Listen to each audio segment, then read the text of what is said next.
Bonjour à tous, je suis Simon Prampart, je suis médecin au CHU de Nantes en unité de soins palliatifs et je vais vous présenter un travail que j'ai réalisé au sein du laboratoire Sphère, partagé entre Nantes et Tours dans le cadre de mon Master 2 de recherche en soins palliatifs, qui s'intitule « Quand on comprend à quoi ça sert, la pilule passe plus facilement ». Vous l'avez compris, c'est une étude qualitative que je vais vous présenter. Il s'agissait de la première phase d'une étude mixte qui s'appelle l'étude DEPAL sur les perceptions de la déprescription en soins palliatifs oncologiques.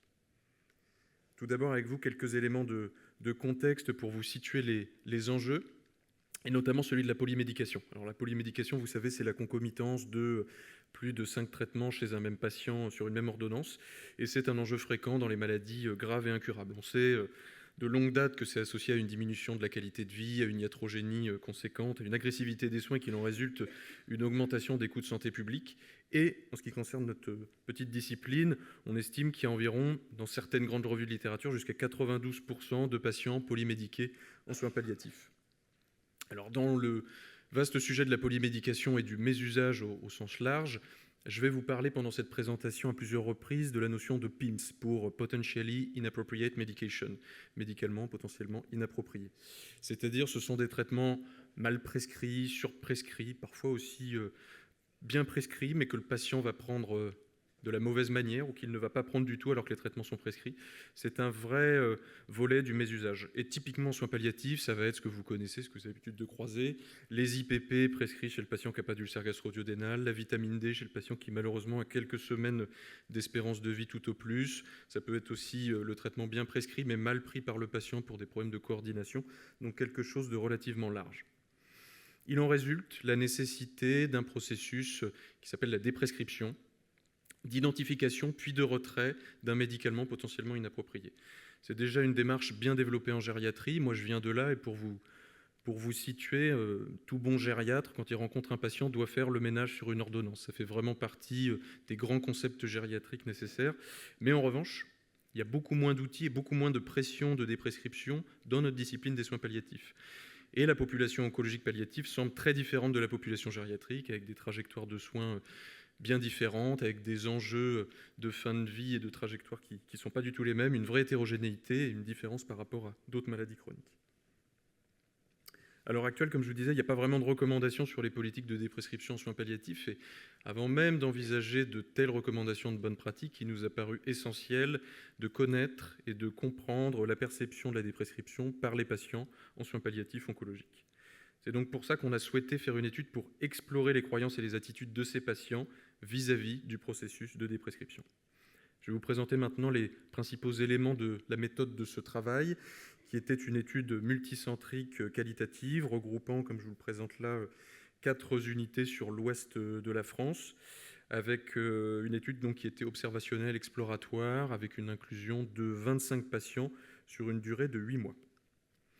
Les critères d'inclusion étaient les suivants: être majeur, avoir un cancer à un stade palliatif selon la définition de l'OMS, c'est-à-dire localement avancé ou métastatique, une espérance de vie estimée de moins de 1 an à l'aide de la question surprise. Vous savez, seriez-vous surpris si votre patient était décédé dans 1 an?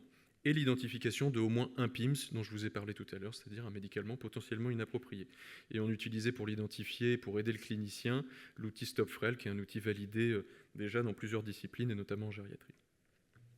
Les critères d'exclusion étaient assez classiques, avec les troubles cognitifs, troubles sensoriels, les mesures de protection juridique et la non-maîtrise de la langue française, évidemment. On a utilisé une méthode d'échantillonnage pour nos 25 patients qui était à la base d'un échantillon de convenance et diversifié à minima selon l'âge des patients, le primitif cancéreux et le site hospitalier. Et des entretiens semi-dirigés ont été réalisés après réalisation d'un guide d'entretien qui a été constitué de manière pluridisciplinaire avec un comité scientifique large au sein de l'unité de recherche Sphère. Si on rentre maintenant dans le vif de notre analyse, c'est une analyse thématique réflexive selon la fameuse méthode de Brown et Clark qui a été réalisée, avec une approche qui s'est voulue le plus inductive possible et un codage descriptif. On a fait une triangulation à 2 chercheurs et un double codage grâce au logiciel NVivo. Tout ça nous a permis d'aboutir à une saturation théorique et à une création de thèmes dans un comité scientifique et de l'étayer collectivement. Notre travail a été validé par Comité d'éthique locale, qui est le groupe nantais d'éthique dans le domaine de la santé, et avec un financement par la Fondation de France. Maintenant, si je rentre dans ce qui nous intéresse le plus, à savoir nos résultats, eh bien, 24 patients ont été analysés. Pourquoi 24 et pas 25? Tout simplement parce que, je vous disais, c'est une population très fragile, et sur les 25 patients inclus, il y en a un qui est décédé avant la réalisation de l'entretien. 62,5% d'hommes, une médiane d'environ 70 ans, ce qui en fait une population relativement jeune pour ce type d'études sur la déprescription, c'est ce qu'on recherchait, qui descend sur le patient le plus jeune avait 44 ans. En moyenne, 8 traitements par patient et environ 1 PIMS chacun. 75% des entretiens ont été réalisés à l'hôpital. Le reste était réalisé soit en visio à domicile, soit en visio en EHPAD, plus rarement. Si je rentre maintenant avec vous dans l'analyse thématique réflexive de ce qui nous intéresse le plus, tout d'abord, ce que je dois vous dire, c'est que au-delà des différents thèmes qu'on a pu créer, il y a vraiment une idée centrale qui est ressortie de ce travail, en filigrane de tout le reste, c'est que la déprescription n'est pas perçue par les patients comme un phénomène distinct, mais plutôt comme un continuum des évolutions de prescription. Autour de cela, en chapelet, il y a 6 thèmes qui ont pu être... Pardon, 5 thèmes... Non, 6. 1, 2, 3, 4, 5. Il n'y a pas de hiérarchie, donc c'est pour ça que je me trompe toujours dans le nombre de thèmes. Il n'y en a pas un qui soit au-dessus de l'autre et il n'y a pas d'organisation ordinale. Le premier thème est celui de l'expérience des traitements. Deuxième thème, celui de les représentations des traitements. Je vais vous les détailler un petit peu plus après. Ensuite, celui de la confiance, de l'implication. Et enfin, tout en haut à gauche, celui des besoins d'information. Si je rentre un petit peu avec vous dans les sous-thèmes et quelques idées de verbatim auxquels on a pu avoir accès, eh bien, dans l'expérience de traitement, les patients ont pu nous dire que les fardeaux et les contraintes étaient quelque chose qui était vraiment central. Et tout d'abord, la quantité de traitements auxquels ils étaient confrontés. Un patient qui a pu nous dire « j'en ai tellement, j'ai tout un catalogue ». Vraiment la notion de liste de courses, de volume qui était importante. Et ils ont pu aussi insister sur un autre volet que j'ai déjà évoqué avec vous, à savoir la iatrogénie, en nous disant quand on essaie de soigner quelque chose avec un médicament, on accroît la difficulté dans un autre. Donc il y avait vraiment quand on évoque la notion de traitement même, il y a vraiment une vraie lourdeur. À côté de ça, c'est avant tout une expérience qui est dynamique, qui évolue dans le temps, et la notion d'avant-après et d'historique a été centrale. Avec un patient qui nous dit auparavant, j'étais un homme sans problème de santé, je n'avais pas pris de médicaments. Sous-entendu, du moment où je suis devenu malade, tout a changé avec la notion de traitement qui avant m'était complètement inconnue. Dans les représentations qu'ils ont pu nous définir et projeter avec nous, tout d'abord, ils ont pu mettre des mots, des définitions sur ce qu'était pour eux un traitement. Et notamment, il y a eu une grosse différence. Certains qui ont pu nous dire qu'un traitement, c'est censé agir sur la cause. D'autres qui nous disaient qu'un traitement, c'est là pour soigner que des symptômes. Il y a un patient qui nous a dit un traitement, c'est une drogue. Donc vraiment, des représentations différentes d'un patient à l'autre. Et il en découle des attentes différentes selon qu'on soit dans une situation où un médicament est nécessaire. Et notamment, on a des patients qui nous ont dit, comme c'est écrit en bas, c'est une cure à vie, c'est indispensable. Et donc, c'est un traitement pour lequel ça m'embêterait qu'on l'arrête, car l'idée que la douleur puisse ressurgir me fait peur. A l'inverse, plus haut, vous retrouvez les patients qui nous disent on m'a prescrit un traitement dont je n'ai pas forcément besoin, donc pour le coup, celui-là, si ça n'a pas d'effet, on peut tout arrêter, il n'y a pas de problème. Donc, selon la définition qu'on y met et selon pourquoi le traitement est prescrit, l'attente va être différente. Il va de soi aussi qu'il y a des croyances et des peurs qui peuvent être liées au traitement, à ce qu'on a entendu sur ce médicament, de la part de nos proches, de la part du médecin lui-même. Et notamment, une croyance un peu spécifique, c'est celle que peut-être qu'arrêter un traitement, ça peut signifier que la maladie a évolué. Et donc une projection sur une signification un peu plus large qui n'aurait pas été nommée, ou même une peur sur la perte d'une habitude structurante. Par exemple, le patient qui nous dit « ça a tellement structuré toute ma vie que si je ne devais plus prendre de médicaments, je pense que j'aurais du mal. Ça s'était ritualisé, j'aurais le sentiment qu'il me manque quelque chose. » Ce qui est ressorti de manière plus surprenante de l'analyse thématique réflexive, et ça pour le coup qui était absent de manière certaine de toute littérature, même si ça vous semble évident si vous êtes clinicien, c'est la notion de relation de confiance médecin-patient et du rôle central du médecin. Et notamment d'une certaine compétence relationnelle que les patients ont pu nommer en nous disant « j'ai toujours eu un excellent contact avec mon docteur, qui a bien compris comment je fonctionnais, avec une notion vraiment d'adaptation à la personne qu'on a en face et un vrai respect de la temporalité, mettant en évidence cette relation médicale-patient ancrée dans le temps. » De l'autre côté, ils ont pu aussi valider une certaine forme de légitimité d'une figure sachante qui serait au-dessus de tous les autres soignants dans la décision thérapeutique, en nous disant ils ont fait de longues études, moi je ne suis pas médecin, ce qui signifie une forme d'asymétrie décisionnelle, c'est-à-dire il a la légitimité, pas moi. Et enfin, une troisième sous-idée dans celle de la relation et de la confiance, celle de la collégialité, où vraiment la pluridisciplinarité, l'intérêt de la discussion entre les soignants a été vraiment valorisé par les patients, Ils ne sont pas seuls à décider. Quand un médecin dit quelque chose, ils en ont parlé avant. Ça, c'est quelque chose qui est beaucoup ressorti du travail. Il en résulte des degrés d'implication divers d'un patient à l'autre, mais aussi pour un même patient d'un traitement à l'autre. Et on distingue 3 grands profils d'implication, des profils actifs, des profils plus collaboratifs, intermédiaires, et des profils passifs. Le profil actif, c'est typiquement le patient qui vous dit « on me demande, on me propose, puis c'est moi qui décide, c'est moi qui dis si je suis d'accord ». Alors que le profil collaboratif, c'est un patient qui demande à pouvoir s'exprimer, il dit parfois donner mon avis, qui n'est pas un avis médical, mais dont je pense qu'il pourrait compter aussi. C'est une démarche plus de codécision, de collaboration. Et enfin, un profil passif en lien avec différents freins qui peuvent exister, parmi lesquels des freins cognitifs, des difficultés de mémorisation, des difficultés de traitement de l'information. Par exemple, des patients qui nous disaient « j'avoue que le cerveau ne veut plus trop, enfin, c'est pas que je veux pas, c'est juste que j'ai peur d'oublier, de ne pas prendre au bon moment ce qu'il faudrait que je prenne ». Se différencie très nettement de ce qu'on nous on a appelé un frein positionnel, c'est-à-dire pour le coup d'une décision autonome de ne pas s'investir, où là les patients ont pu nous dire personnellement, moi ça m'a jamais intéressé, on en a plusieurs qui nous ont dit c'est pas mon truc moi les traitements, je décide volontairement de ne pas m'engager dans un processus décisionnel et de ne pas y participer. Et enfin un troisième frein assez classique, le frein situationnel, c'est-à-dire du moment où je rentre en milieu hospitalier, je suis dépossédé, je ne m'occupe plus de mon traitement, c'est l'infirmière qui le prend en charge. Et là, on a un patient qui nous dit « je suis complètement largué ». C'est vraiment ce qui est ressorti de manière très large de nos entretiens. Les patients, en lien avec des degrés d'implication variables et avec des représentations et des expériences que je vous ai décrites, ont pu formuler des besoins d'information qui étaient différents d'un patient à l'autre et d'un traitement à l'autre. Tout d'abord, quand on s'est posé la question de quelle information on parlait, ils ont pu nous dire que c'était une information à la fois sur les traitements qu'on introduisait, évidemment, mais aussi sur celles qu'on allait retirer ou modifier. Et que cette information devait être large, allant de la dose du traitement, du médicament en lui-même, de l'interaction, des bénéfices attendus. Donc relativement large. Sur le pourquoi du comment, ils nous ont livré un étayage relativement clair en nous disant, avec cette formule plutôt humoristique, quand on comprend à quoi ça sert, la pilule passe plus facilement, nous disant bien que pour pouvoir accepter les différents éléments et notamment les fardeaux qu'on a pu évoquer tout à l'heure, et aussi comprendre mieux les décisions, et bien déjà il fallait avoir la première information qui était celle de l'introduction et vraiment être informé dès le début. Comment communiquer cette information ?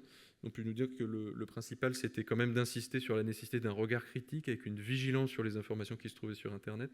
Ça, ils ont pu à plusieurs nous mettre en avant vraiment cette mise en garde et aussi nous dire que leur attente à eux, contre toute attente, au vu de ce que je vous ai dit avant sur la pluridisciplinarité, sur la collégialité, eh bien en revanche, l'information, ils attendaient qu'elle soit rendue par une unique personne qui serait le spécialiste prescripteur, cette figure sachante que je vous ai définie tout à l'heure. Maintenant, si je dois avec vous revenir sur, je dirais, les éléments les plus saillants de notre travail, je voudrais insister sur ce qu'on a dégagé comme étant des profils d'engagement variables et fluctuants. Notamment le fait qu'il y ait des profils que je vous ai définis tout à l'heure d'implication active, passive, collaborative. Ça, c'est quelque chose qui était déjà là dans la littérature, qu'on avait pu retrouver comme étant des profils assez fréquents, notamment en cancérologie de la fin de vie. En revanche, la notion de barrière positionnelle tient au fait qu'on n'identifiait pas vraiment cette fameuse structure qui n'était ni imputable à une limitation cognitive, ni à un frein situationnel de dépossession que je vous ai évoqué. Et donc, nous est venue l'idée de rapprocher ça de notions de Control Preference Scale ou de Self-Determination Theory de Degner et Deci, par exemple, vraiment de volonté du patient d'adopter une posture passive, comme de revendiquer une forme d'autonomie au travers de cela, et d'une nécessité de notre côté de reconnaître cette légitimité à être pour eux dans cette position. Au-delà de ça, je veux insister sur quelque chose qui nous est apparu comme étant fondamental, c'est que je vous ai parlé de ce grand thème de la déprescription, de la limite de la polymédication, etc. Et donc de cette chose très structurante dans la médecine qui est maintenant une incitation vraiment à retirer des traitements qui seraient inutiles et inappropriés. En revanche, si pour nous c'est un cadre théorique réel, on a l'impression que pour les patients, eh ben, ça n'existe pas en tant que tel et qu'il y a un décalage entre les concepts et l'expérience vécue. Ça nous a fait penser clairement au sick role, le personne malade de Parson au début des années 50, qui avait défini le malade comme étant quelqu'un qui devait avoir un rôle et s'y conformer avec des besoins, des devoirs, quelque chose d'un peu prescriptif si vous voulez. Et on a l'impression que pour la déprescription, c'est pareil, c'est-à-dire qu'on a une vraie incitation. Enfin, moi j'ai été gériade, vraiment, tu voyais le patient, tu étais obligé de faire de la déprescription et tu nommais vraiment cet acte comme étant très séparé du reste de ta pratique. Et bien eux, dans leur vision, dans leur expérience, j'ai envie de dire que ça nous incite à repenser le tout comme plutôt un continuum. Et au-delà de ça même, j'ai l'impression que ça nous implique, nous, en tant que soignants, à avoir une métathéorisation réflexive, c'est-à-dire à repenser nos concepts de manière plus dynamique, comme quelque chose de parfois continu et décalé par rapport à notre point de vue très théorique. Alors ce travail, on l'a fait à plusieurs, avec une analyse thématique et une triangulation, comme je vous l'ai dit, et une des grandes forces, je trouve, c'est le comité scientifique pluridisciplinaire. C'est-à-dire qu'au-delà de la table, il y avait des médecins de soins palliatifs, des pharmacologues, des pharmaciens, des psychologues, des méthodologistes chevronnés, et ça nous a permis vraiment de travailler ensemble à la construction de ce travail. On a pu se baser aussi avec chance sur un échantillon diversifié et aussi sur une population très différente de la littérature actuelle, notamment par son jeune âge. Comme je vous ai dit, c'est des travaux gériatriques qui ont beaucoup alimenté cette question-là. Et là, le fait d'être en dessous des 70 ans, ça la met vraiment à part du reste. En revanche, l'une des spécificités de notre population, c'est sa grande fragilité. Et c'est vrai qu'on a pu en voir les limites, notamment sur des entretiens qui, pour certains, ont été peu informatifs, en lien, je pense, avec une forme de fatigabilité au fur et à mesure de l'entretien chez des patients parfois en souffrance. On a même eu des entretiens chez un patient qui était trachéotomisé, donc avec voilà, des limites, des barrières en lien avec la condition même de leur maladie et de notre population d'études. L'autre chose, c'est un risque de biais de désirabilité sociale, car pour certains d'entre eux, ils ont été vus dans un cadre hospitalier avec un chercheur, certes en posture de chercheur, mais qui est aussi un clinicien, donc avec un biais qui est toujours présent. Enfin, je vous parle, et j'en termine, de la suite, puisque je vous ai dit que c'était une étude mixte séquentielle exploratoire, c'est-à-dire qu'il y a eu cette première partie qualitative pour créer des hypothèses, interroger le sujet de manière fine sur quelque chose qui n'avait pas été exploré jusque-là, pour alimenter des outils. Et notamment, il y a déjà des questionnaires de créer en des prescriptions validées chez la personne âgée, mais qui ne le sont pas dans cette population spécifique des soins palliatifs oncologiques. Et donc, ce qui est ressorti de notre travail qualitatif, c'est qu'il y a un grand pan qui manque dans ces questionnaires. C'est la relation médecin-patient et la confiance. Et c'est notamment ce thème-là qui nous a permis d'amender les questionnaires déjà existants, et notamment celui que je vous nomme ici, qui s'appelle le RPATD, en créant 3 questions supplémentaires sur les 3 grands sous-thèmes que je vous ai décrits, la légitimité, la compétence relationnelle et la collégialité. Et donc, ce fameux questionnaire RPATD, maintenant qu'il est amendé, eh bien, on peut le faire passer dans une phase quantitative auprès de plus de 300 patients sur un échantillon donc plus large, dans l'objectif de généraliser nos données, dans un échantillon donc multicentrique, ce qui va nous permettre à la fois d'adapter ce questionnaire et de le valider dans cette population. Donc, comme je vous l'ai montré, ce qu'on peut conclure de ce travail, c'est que les patients ne perçoivent pas forcément la déprescription comme une intervention distincte, mais bien comme quelque chose de dynamique, un processus intégré, et que leur expérience, je crois, doit nous inciter à vraiment intégrer le vécu et l'expérience, nous, dans notre processus décisionnel. Leur perception, elle est influencée par leurs expériences, cette relation dont je vous ai parlé, puis des degrés d'implication variables qui peuvent varier d'une personne à l'autre, mais aussi, vous l'avez vu, franchement, dans le temps. Et le reste de notre travail nous mènera jusqu'à la fin de l'année 2026, avec le recueil donc, de données sur des questionnaires auprès de plus de 300 patients en France. Je vous remercie.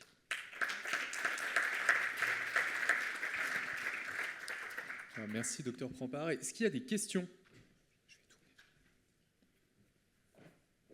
Alors, je vous laisse mûrir vos questions le temps que je remonte l'Assemblée.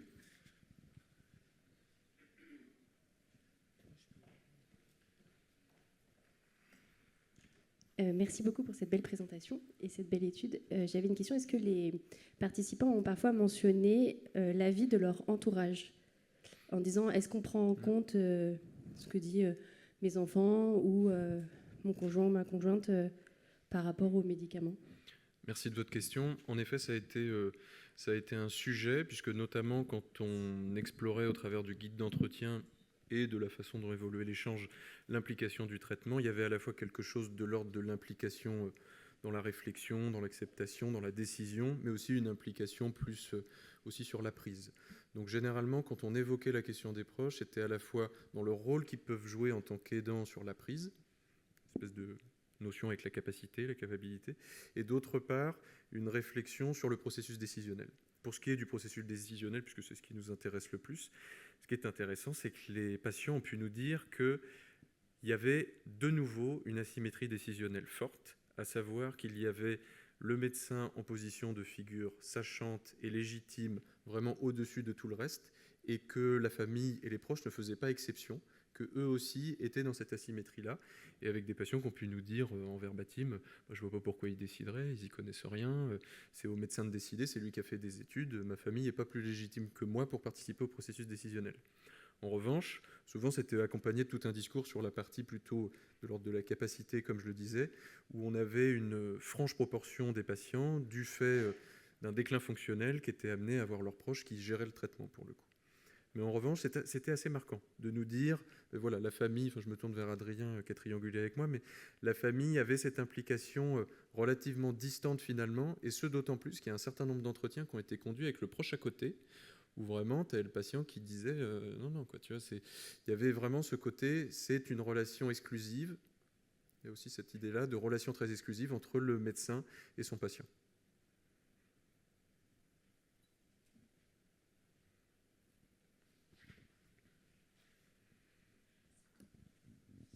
Merci Simon pour ton intervention qui était excellente.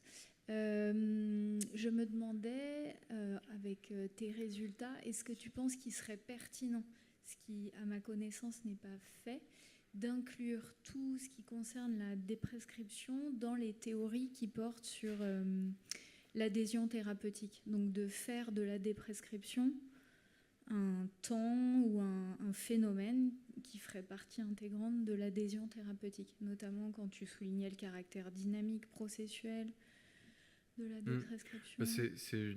Merci de ta question. La réponse qui me vient, c'est notamment des échanges avec une des pharmacologues de l'unité Sphère, qui dit souvent ça m'embête que les gens fassent de la recherche sur la déprescription parce que ça veut dire qu'on prescrit mal. Et du coup, ça met quand même pas mal de lumière sur toutes les théories du mésusage.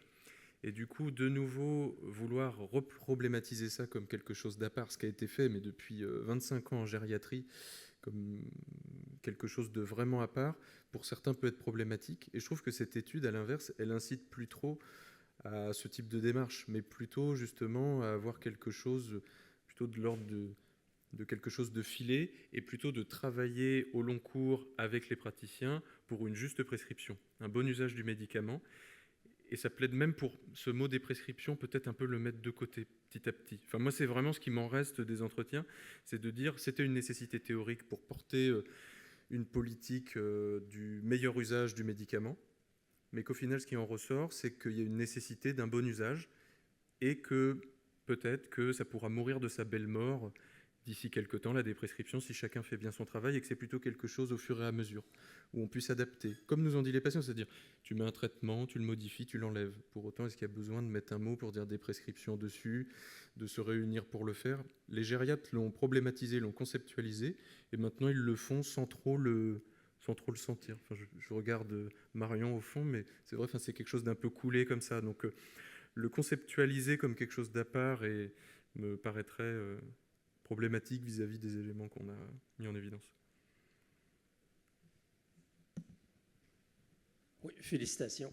Très intéressant. Et je me demandais à partir de cette étude, parce que la déprescription en soins palliatifs, pour certains, les médicaments ne sont pas tous égaux, évidemment. Pour certains, c'est, pour employer un anglicisme, un no-brainer. Retirer un hypolipémiant qui va prévenir un AVC dans 10 ans alors que le pronostic est de 6 mois. Je crois que ça va bien, mais est-ce que ce serait pertinent éventuellement de faire une étude où on cible les médicaments qui peuvent avoir un effet catastrophique, exemple les anticoagulants? Là. Moi, ce que j'ai observé souvent, c'est dans ces cas-là où là, il y a une décision importante à prendre entre le patient et le médecin. Beaucoup de médicaments, le nombre, ça n'a pas d'importance, ou même un antidépresseur. Est-ce qu'on l'arrête? Là, il peut y avoir le lithium. Il y a certains médicaments clés comme ça qui peuvent avoir un effet catastrophique si on l'arrête, alors qu'il y en a beaucoup, la quantité n'a pas tellement d'importance. Ou un médicament de confort comme une benzodiazépine. Là, il peut avoir un avantage pour éviter un délirium, mais en même temps, peut-être qu'on va augmenter.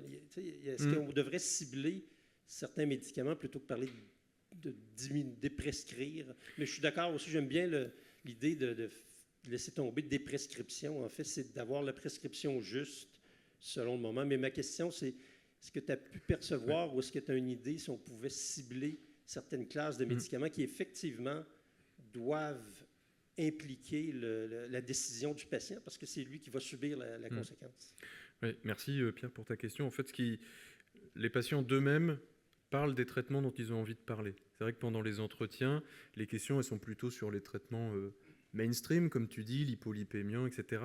Et en fait, spontanément, c'est vrai qu'ils vont, pour des questions symboliques ou des questions d'importance du retrait, nous emmener sur les morphiniques, les antidépresseurs ou même la chimio, alors que tout était fait pour que la question du traitement spécifique oncologique soit pas trop au cœur de la discussion, mais qu'on aille plus sur les autres médicaments que tu as évoqués. Mais spontanément, ils vont sur d'autres classes thérapeutiques, comme si en effet il y avait une importance variable d'un médicament à l'autre, avec des médicaments dont on ne pourrait pas se passer, et pour lesquels il faudrait faire plus attention, et d'autres médicaments pour lesquels on serait là pour le confort, donc ça, à la limite, c'est moins grave. Donc, d'eux-mêmes, ils ont fait cette dichotomie-là, donc tu as raison dans le sens où, et d'ailleurs, je pense que quand on compare aux autres études faites chez le sujet âgé, ce n'est pas les mêmes traitements, d'ailleurs. Ce n'est pas les mêmes traitements, et quand je vous mettais 8 traitements en moyenne, dont un PIMS, en gériatrie, ça serait plutôt 15 traitements, mais maintenant, il y a eu tellement de progrès qu'on serait aussi à un PIMS. C'est-à-dire ils ont dilué le problème, quoi. Donc non, ça serait intéressant de voir traitement par traitement. Et c'est aussi un des écueils qu'on a pu constater, c'est que je pense que beaucoup de fois, on les a questionnés et ils nous ont répondu sur la déprescription des traitements en nous parlant de la chimio, alors que ce n'était pas la question. Je pense qu'il y avait beaucoup en arrière-pensée parce que c'est tellement important. Voilà. Merci beaucoup. Les 3 profils, alors évidemment c'est une étude qualitative, donc ça n'a pas tellement de sens la question que je vais poser, mais quand même sur 25 patients, les profils actifs, collaboratifs et passifs, est-ce que vous avez vu dans votre échantillon un petit peu des prédominances ou c'était relativement équivalent? Parce que je trouve ça assez intéressant ces 3 profils que vous avez. D'autre part, ce que je n'ai pas dit, c'est qu'un patient dans un même entretien, voire même dans une même phrase, pouvait passer d'un profil à l'autre.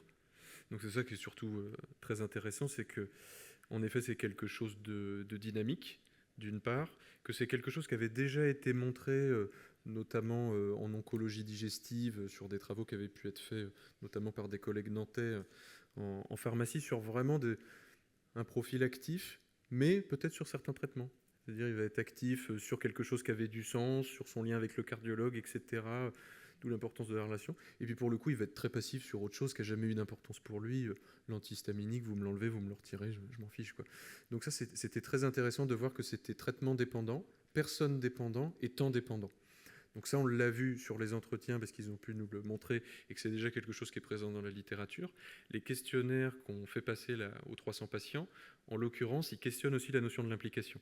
Donc c'est quelque chose qu'on entend montrer ou en tout cas explorer.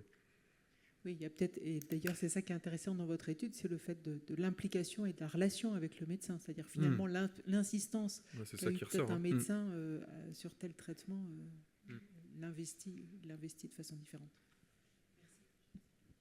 Merci. Alors on va arrêter les questions pour pouvoir passer à la prochaine présentation. Merci Simon pour cette excellente présentation.